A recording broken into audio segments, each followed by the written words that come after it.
This is a super cool way to bring your pads to life. So just take a listen to this pad track.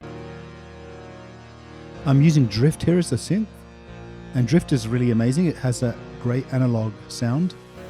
If you change the frequency, you can really hear how good it is and how lush it is.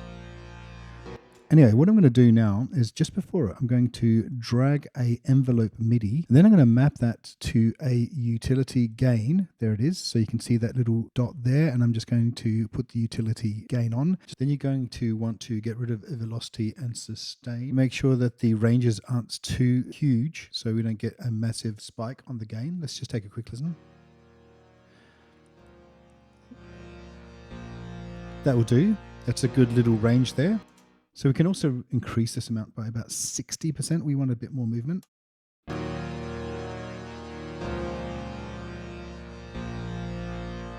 you can see a bit more movement there. Let's bring that to about 65. We're going to add a shaper, as you can see here. So what we're going to do is we're going to map the shaper to utility gain. As you can see there, it's been mapped to set the rate to 1/16 and the depth to about 20%, just like that. We've got up to 50% here, 53% in this case. So we can tweak all of this. So let's just take a quick listen.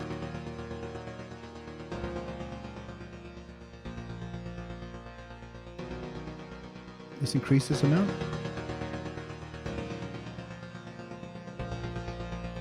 The rate is perfect. So what we're going to do now is we can just mess around with the filter on the drift just to get the sort of sweet spot sound that we want.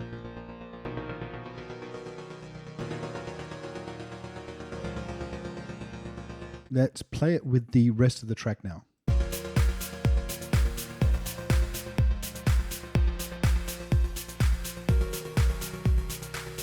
Let's add some strings in the background.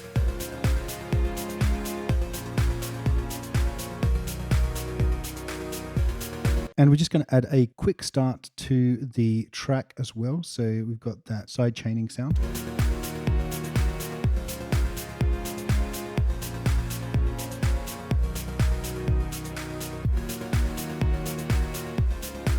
Pretty good, huh? What do you guys think?